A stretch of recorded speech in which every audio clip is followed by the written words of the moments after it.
Halo, perkenalkan nama saya Tamariska Boimau dari Prodi Perancangan Jalan dan Jembatan kelas B.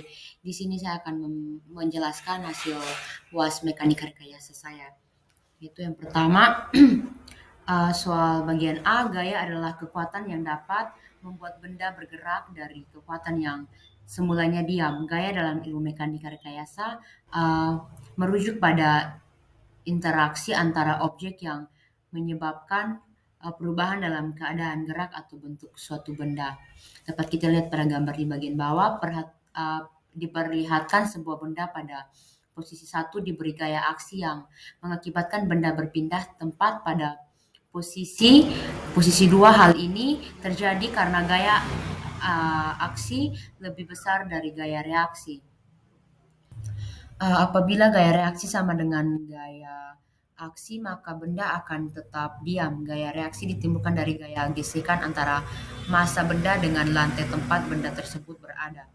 Yang kedua yaitu bagian B, jenis-jenis garis kerja gaya, yaitu yang pertama kolinear, yaitu gaya-gaya yang garis kerjanya terletak pada suatu garis lurus. Dapat kita lihat pada gambarnya yaitu P1, P2, dan P3. Untuk konkuren yaitu gaya-gaya yang garis kerjanya berpotongan melalui satu titik. Dapat kita lihat juga pada gambar di bagian bawahnya. Yang ketiga dan non konkuren yaitu gaya-gaya yang garis kerjanya berpotongan dengan yang lain tidak pada satu titik. Dapat kita lihat juga pada gambar P1, P2, dan P3. Selanjutnya itu sejajar. Gaya-gaya garis kerjanya yang sejajar satu sama lain dapat kita lihat juga pada gambarnya yang di bagian bawah. Selanjutnya yaitu uh, gaya adalah untuk bagian C, gaya dalam uh, gaya dalam adalah gaya yang um, me- menentukan pada struktur akibat adanya gaya luar yang bekerja, seperti momen, lintang, dan normal. Gaya luar adalah gaya yang bekerja pada suatu sistem dari luar, seperti gaya tarik, gaya dorong, atau gaya gesek. Untuk menentukan positif dan negatif dari gaya-gaya dalam, yaitu yang pertama momen, hasil kali antara gaya dan jarak tegak lurus terhadap garis gaya. Yang bagian momen positif yaitu uh, momen yang mengakibatkan serat atas struktur tertekan dan serat bawah tertarik. Dapat kita lihat pada gambarnya itu serat atas akan tertekan dan mendek, bagian bagian serat bawah akan tertarik dan memanjang, yaitu jadi momen positif ditentukan dari arah gaya yang searah jarum jam. Kita lanjut lagi untuk momen negatif. Uh, Momen negatif yaitu momen yang mengakibatkan serat atas struktur tertarik dan serat bawah tertekan. Dapat kita lihat pada gambar di bagian bawah yaitu serat atas akan tertarik dan memanjang, sedangkan serat bawah akan tertekan dan memendek. Jadi momen negatif ditentukan dari arah gaya yang berlawanan jarum jam. Yang kedua yaitu lintang. Gaya yang tegak lurus terhadap sumbu utama. Dapat kita lihat pada gambarnya itu lintang positif, gaya lintang yang sebelah kiri bergerak ke atas relatif terhadap kanan. Sebelum menentukan lintang positif harus uh,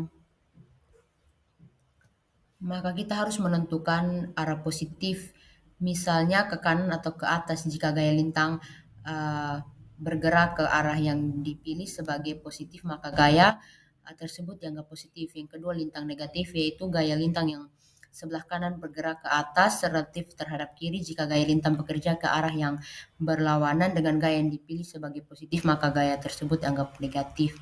Dapat kita lihat pada gambar bagian bawah kalau untuk positifnya di atas dan negatifnya di bagian bawah. Kita lanjut lagi ke normal. Normal yaitu suatu gaya garis kerjanya berhimpit atau sejajar dengan sumbu batang. Dapat kita lihat pada gambarnya yaitu jika positif gayanya akan jika positif gayanya akan ditarik, negatif jika gaya normalnya ditekan. Selanjutnya pada soal bagian D, tumpuan merupakan tempat perletakan konstruksi atau atau dukungan bagi konstruksi dalam meneruskan gaya-gaya yang bekerja ke fondasi. Terdapat tiga jenis tumpuan, yaitu yang pertama tumpuan sendi yang disebut dengan sendi engsel. Karena cara kerjanya mirip dengan cara kerja engsel, tumpuan sendi mampu memberikan reaksi arah vertikal dan reaksi horizontal. Tumpuan sendi dapat menerima gaya dari segala arah tetapi tidak mampu menahan momen. Dengan demikian, tumpuan hanya mempunyai dua gaya reaksi, yaitu reaksi vertikal dan reaksi horizontal. Kita bisa melihat gambarnya yang di bagian bawah. Selanjutnya, tumpuan jepit berupa balok yang terjepit pada tiang atau uh, pada tiang atau kolom di mana pada tumpuan ini mampu memberi reaksi terhadap gaya vertikal, gaya horizontal, bahkan mampu memberikan reaksi terhadap putaran atau putaran momen. Gaya yang diterima itu gaya horizontal, gaya vertikal, dan momen reaksi.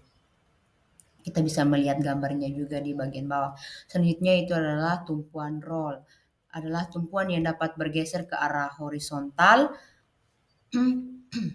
atau tumpuan roll hanya mampu memberikan reaksi vertikal. Artinya tumpuan roll hanya dapat menahan gaya vertikal saja, sehingga hanya terdapat satu buah variabel yang akan ditentukan, atau gaya yang ditentukan adalah gaya vertikal. Kita bisa melihat gambarnya di bagian bawah. Untuk nomor 2, tentukan resultan dan arah gaya. Dapat kita lihat bahwa ada gaya P1, P2, P3, dan P4, dan besar gayanya itu 15 Newton, 20 Newton, 30 Newton, dan 10 Newton. Untuk mencari X dan Y, kita dapat menggunakan cos dan sin, yaitu 15 cos 0 hasilnya adalah 15. Dan untuk mencari sumbu Y, yaitu 15 sin 0, yaitu hasilnya adalah 0. Begitu pula untuk P2, P3, dan P4 menggunakan rumus yang sama, dan untuk semuanya dijumlahkan yaitu 15 tambah 0 tambah 10,94 tambah 5, yaitu hasilnya 0,94. Untuk bagian Y, 0 tambah 20 tambah 30,07 tambah 8,66, hasilnya itu 41,41. Kita akan mencari arah resultan. Sigma X kuadrat tambah sigma Y kuadrat didapatkan hasil 41,41 Newton. Untuk mencari arah kemiringan tangen theta, yaitu sigma Y per sigma X, yaitu 41,41 dibagi dengan 0,94, tangennya itu 44,05 dan tetanya yaitu 88,69 derajat. Kita lanjut ke nomor 3. Nomor 3 itu kita menentukan reaksi perletakan, persamaan gaya-gaya dalam, gambar gaya-gaya dalam. Dengan penyelesaiannya yaitu kita mencari P1V, yaitu 53 sin 60 derajat sama dengan 45,89, dan P1H yaitu 53 cos 60 derajat, yaitu hasilnya 26,5. Untuk itu kita mencari reaksi tumpuannya. Yang pertama sigma MB dengan rumus RA kali 23 kali P1V kali 25 kurang Q kali 1/2 kali 11 tambah 11 kurang P2V kali 9 ditambah Q2 kali 2/3 kali 4 dengan hasil akhir RA-nya yaitu 427,515. Untuk sigma MA dengan rumus min 23 RB kurang P1V kali 2 tambah Q1 kali 1/2 kali 11 tambah 1 tambah P2 kali 14 tambah Q2 kali 2/3 kali 4 tambah 23 didapatkan nilai akhir RB-nya itu 267,74, dan kita akan lanjutkan ke kontrol, yaitu RA tambah RB kurang P1V tambah Q1 tambah P2 tambah Q2 dan hasilnya itu 694,89 dikurangi 694,89, hasilnya adalah 0. Kita masuk ke gaya-gaya dalam. Yang pertama ada momen, MC sama dengan 0, MA sama dengan min P1V kali 2 sama dengan min 45,89 kali 2 sama dengan min 91,78 kN per meter. Untuk MX0 sama per MD yaitu min P1V kali 3 ditambah RA kali 1. yaitu hasilnya adalah min 45,89 dikali 3 tambah 427 15 tambah 1 hasilnya adalah 289,48. Untuk M1 yaitu dengan rumus min P1V kali 4 ditambah RA kali 2 kurang P1 kali 1 dikalikan 1/2 kali 1 yaitu hasil akhirnya adalah 646,24 meter. Untuk mencari MX2 sampai MX11 digunakan rumus yang sama, tetapi untuk bentangannya ditambahkan 1 untuk per setiap meter. Selanjutnya untuk mencari MF untuk mencari MF digunakan rumus min P1V kali 16 ditambah RA kali 14 kurang Q1 kali 1/2 kali 11 ditambah 2 dengan hasil akhirnya yaitu 1203,36 kN. Selanjutnya MF sama dengan min P1V kali 25 tambah RA ditambah 23 kurang Q1 dikali 1/2 kali 11 tambah 11 dikurangi P2 kali 9. Didapatkan hasilnya itu min 270,3. Kita mencari MX1 min P1V kali 26 tambah RA kali 24 dikurangi Q1 dikalikan 1/2 dikalikan 11 tambah 12 dikurangi P2 tambah 10 tambah RB kali 1 dikurangi 1/2 kalikan Q2 dan dikalikan 1/3 hasilnya adalah min 174,1 dan dapat kita gunakan rumus yang sama untuk mencari MX2 sampai MX4. Tetapi ditambahkan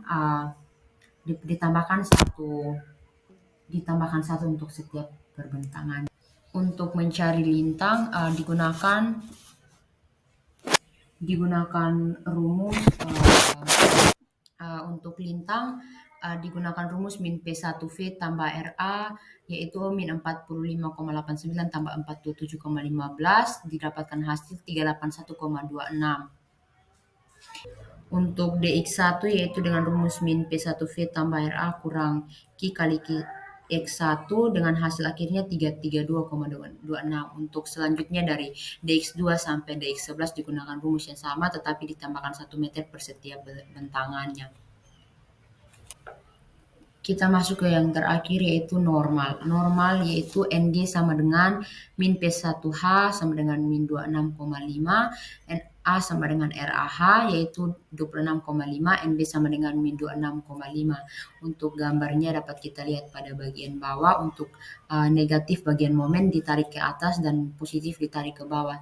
Tetapi untuk lintang positifnya ditarik ke atas dan negatifnya di bagian bawah. Untuk bagian normal semuanya negatif. Demikian hasil presentasi saya. Terima kasih.